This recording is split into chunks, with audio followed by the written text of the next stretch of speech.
तो अब जो सबसे बड़ा प्रश्न आता है वो ये आता है कि समाज कौन कौन सी आवश्यकताएं पूरी करे। समझ गए आप? मतलब क्या हुआ कि आप सब कुछ तो बना नहीं सकते, आपके पास संसाधन सीमित हैं, तो आप या तो ये बना पाओगे या ये बना पाओगे। उदाहरण लेते हैं, मान लीजिए मेरे पास कुछ रुपए हैं, अब मुझे एक बड़ा घर खरीदने का मेरा सपना है, मुझे एक बहुत बड़ा घर खरीदना है, लेकिन साथ में मैं ये भी सोचता हूँ कि यार मुझे कार भी खरीदनी है, तो या तो मैं कार खरीद लूं या फिर मैं घर खरीद लूं, एक ही चीज खरीद सकता हूं। इसी तरह से आप जब सामाजिक स्तर पर देखोगे तो समाज के पास, मान लीजिए हमारे देश में टोटल 135 करोड़ के आसपास लोग रहते हैं, जिसमें से बहुत सारे लोग ऐसे जो काम कर रहे हैं, बहुत सारे लोग हैं जो काम करने वाली उम्र में नहीं है, जैसे बच्चे हैं वो स्कूल जा रहे हैं, आप लोग अभी पढ़ाई कर रहे हैं, तो आप लोग काम करने वाले जो श्रमिक की उम्र मानी जाती है उसमें नहीं है। ऐसे हमारे देश में बहुत सारे बुजुर्ग लोग हैं जिन्होंने अपना काम कर लिया है, वो भी उस उम्र में नहीं आते हैं। अब जो काम करने वाले लोग हैं उन लोगों को लगा करके हम कुछ काम करा सकते हैं। जब ताजमहल बनवाया गया था तो उन्हीं लोगों से खेत में भी काम कराया जा सकता था, लेकिन किसी ने ताजमहल बनवा दिया, है ना। तो क्या काम करना है, समाज के लिए क्या जरूरी है, वही लोग कई तरह का काम कर सकते हैं, लेकिन कौन सा काम किया जाना चाहिए, पहला ये प्रश्न आता है। समझ गए आप कि बनाना क्या है। और दूसरा प्रश्न क्या आता है कि कौन कौन से काम जो करने भी हैं उसके लिए संसाधनों का बंटवारा कैसा होना चाहिए। तो उसको बोलते हैं हम लोग हिंदी में विनिधान, और इसको इंग्लिश में बोलते हैं डिस्ट्रीब्यूशन।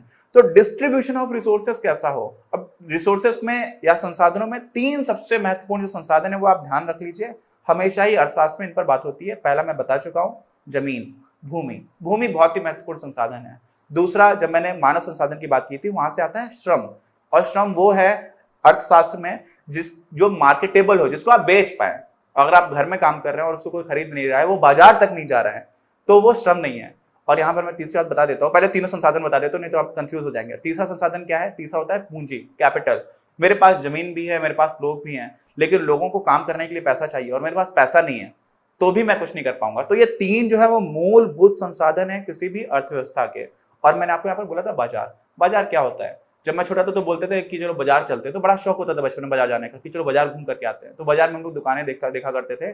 तो बाजार वो तो निश्चित रूप से है, लेकिन सिर्फ वो नहीं है बाजार। बाजार कोई भी ऐसी जगह है जहां पर एक इंसान कुछ खरीद रहा है, दूसरा इंसान कुछ बेच रहा है। ठीक, तो अभी ऑनलाइन बाजार भी चलते हैं, जैसे बहुत सारे एप्लीकेशन है, OLX है, शायद आपने सुना होगा। मेरे पास कुछ पुराना सामान पड़ा हुआ है, मैंने उस पर डाल दिया, आपको खरीदना है तो आप खरीद रहे हो, तो वो भी एक मार्केट प्लेस है। मार्केट प्लेस या बाजार कोई भी ऐसी चीज है जहां पर दो लोग आपस में एक दूसरे से लेन देन कर रहे हैं। तो जहां पर भी किसी भी तरह का लेन देन हो रहा है वो बाजार है। जरूरी नहीं है कि आपको वहां पर दुकान दिख रही हो, है ना।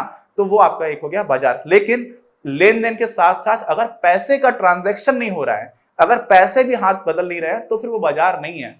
फिर तो वो चैरिटी हो गई या मंदिर हो गया। आप जा रहे हैं, कुछ काम कर रहे हैं और आपको पैसे नहीं देने पड़ रहे, तो बाजार नहीं है वो। बाजार वो है जहां पर लेन देन के साथ साथ किसी तरह का आर्थिक विनिमय भी हो रहा हो। समझ में आई बात? तो ये तीन चार चीजें हैं। मैंने दो प्रश्न बताए जो सबसे ज्यादा महत्वपूर्ण है, वो क्या है भूलिएगा नहीं। पहला है संसाधनों का विनिधान कैसा होना चाहिए, डिस्ट्रीब्यूशन ऑफ रिसोर्सेस कैसा होना चाहिए। और दूसरी बात है कि समाज में कौन सी चीजें हैं जो बनाई जानी चाहिए और कौन सी चीजें हैं जो नहीं बनाई जानी चाहिए। आ रही बात समझ में? जैसे उदाहरण के तौर पर हमारे यहाँ पर जब पश्चिम बंगाल में दुर्गा पूजा होती है, तो बहुत सारे लोग ऐसे हैं जो माँ दुर्गा की मूर्ति बनाना स्टार्ट करते हैं। बहुत सारे स्कल्पचर्स हैं, मूर्तिकार हैं जो ये काम कर रहे होते हैं। ऐसे ही जब महाराष्ट्र में हमारे यहाँ गणेश चतुर्थी होती है, तो वहां पर गणेश जी की प्रतिमा बनाई जाती है।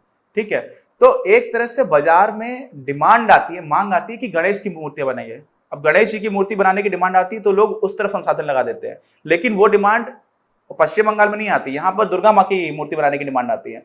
तो जिस तरह की समाज में मांग आ रही है, अगर आप उस तरह की डिमांड पूरी करोगे तो बोला जाता है कि वो एफिशिएंट यूटिलाइजेशन ऑफ रिसोर्सेस है। मतलब क्या हुआ? संसाधनों का वो बेहतर प्रयोग है। तो जब हम वो ऐसा कुछ बना रहे होते हैं जिसको समाज की जरूरत है, उन्हीं संसाधनों का प्रयोग करके जो समाज के पास है और वो सीमित है ना, तो उसको बोला जाता है कि ये एफिशिएंट यूटिलाइजेशन ऑफ रिसोर्सेस है। एफिशिएंट यूटिलाइजेशन ऑफ रिसोर्सेस का मतलब क्या हुआ? उसका मतलब हुआ कि संसाधनों का बेहतर उपयोग है। ये आई बात समझ में आपको? तो ये सारे जो बेसिक छोटे छोटे मुद्दे थे उन सारे को हमने देख लिया है। और ये हमारी जो पुस्तक है व्यष्टि अर्थशास्त्र के परिचय की, उसमें पहला सेक्शन था सामान्य अर्थव्यवस्था। तो सामान्य अर्थव्यवस्था में हमने ये सारे जो भी महत्वपूर्ण बिंदु थे उनको देख लिया है। जब हम पूरा चैप्टर कंप्लीट कर लेंगे, जब हमारा पूरा अध्याय पूर्ण हो जाएगा, उसके बाद हम एक बार रिवाइज करेंगे, तो आपको सारे छोटे छोटे पॉइंट्स में मिल जाएगा कि कौन सी परिभाषाएं महत्वपूर्ण हैं, कौन से बिंदु हैं जो ज्यादा महत्वपूर्ण हैं। मिलेंगे हम लोग अगले वीडियो में। नमस्कार।